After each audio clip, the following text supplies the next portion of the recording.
जब दहेज का लोभ हत्या की हद तक गुजर जाए तो कहानी कितनी विभत्स हो सकती है। एक सच्ची कहानी को कविता के रूप में प्रस्तुत कर रहा हूँ। किसी को देव मिल जाते हैं, किसी को भगवान मिल जाते हैं, वो खुशनसीब हैं जिनको अच्छे इंसान मिल जाते हैं।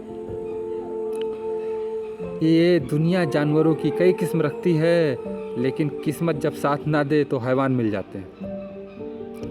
एक सच्ची कहानी है राप्ती के गांव की, नदिया किनारे भिलोर पेड़ों के छांव की। निषादों के परिवार में एक नई बहू आई थी और गरीब की बेटी छोटे सपने सजाई थी। अशिक्षा और जाहिलियत का अजीब सा घराना था। दूसरे घर की बेटी को चाकरी पर लगाना था।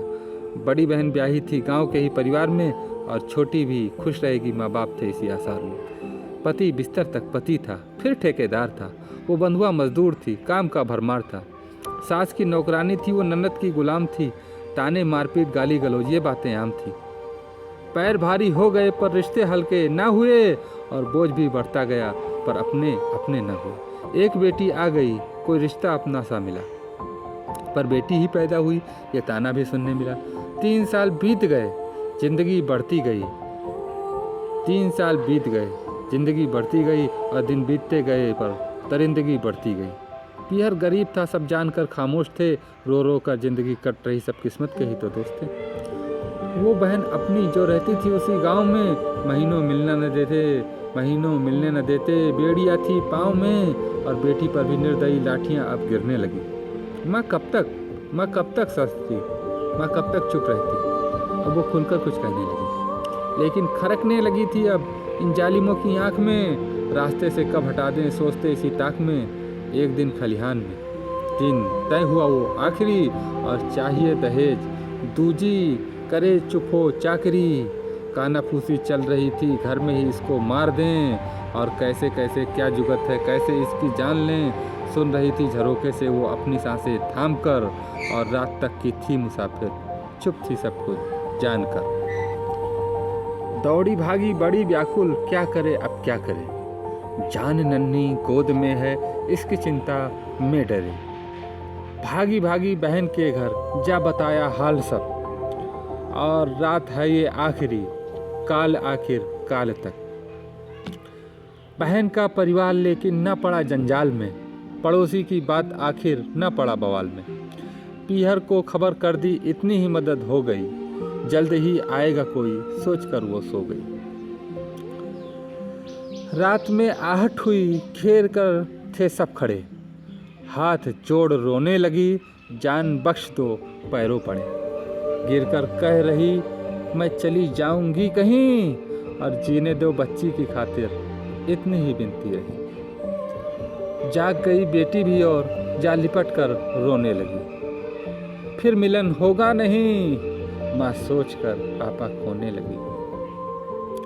एक लाठी सर पर पीछे से पड़ी जोरदार, और चीख कर वो गिर गई, निकली रक्त की फुहार।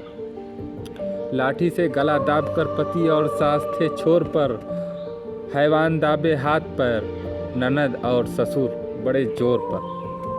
बेटी मामा पुकार कर चीख चीख कर थी रो रही, और माँ सांस की डोर तोड़े प्राण अपने खो रही। थम गया शरीर अब, वो लाश भी रोई मगर हैवानियत की हद तो देखो, हैवानियत भी इस कदर। भोर होने के भी पहले जल रही थी खेत में। पीहर के लोग पहुँचे लेकिन आए देर में। पुलिस को कर दी खबर, सबूत सारे मिट चुके। मुंह खोला ना अब किसी ने, जो बचे थे वो बिक चुके। कोर्ट पहुँचे थे अब दोनों पक्ष भी विपक्ष भी, न्यायाधार न मिला अब कोर्ट के समक्ष भी। जज ने बच्ची को बुलाया, पूछा बेटी माँ है कहाँ। लाठी से मारा था सबने, कर दिया तुतला कर बयां, और हत्यारे माँ बाप बहन भाई सब रह गए आखिर जेल में। और सत्य जीता फिर मगर न्याय मिला चाहे देर में, और हार गई नवविवाहिता हाथ धोकर जान से। सारे सपने सो गए, वो खो गई इस जहान से। स्वार्थ देखो खा गई, मिट गया परिवार सारा, और मिट गए सब लोभ में जीवन भी बेकार सारा। और जो नया जीवन संग जीने गई, बेगुनाह वो मर गई, और दहेज के लोभ की भेंट फिर एक बेटी चढ़ गई, और दहेज के लोभ की भेंट एक बेटी चढ़ गई। ये मात्र एक कविता नहीं है, एक सच है जो किसी बेटी के आंसुओं की तस्वीर को बयां करता है। और ये कहानी, ये कविता जो मैं सुना रहा हूँ, ये उसी परिवार के लोगों द्वारा बयां की हुई करुण गाथा है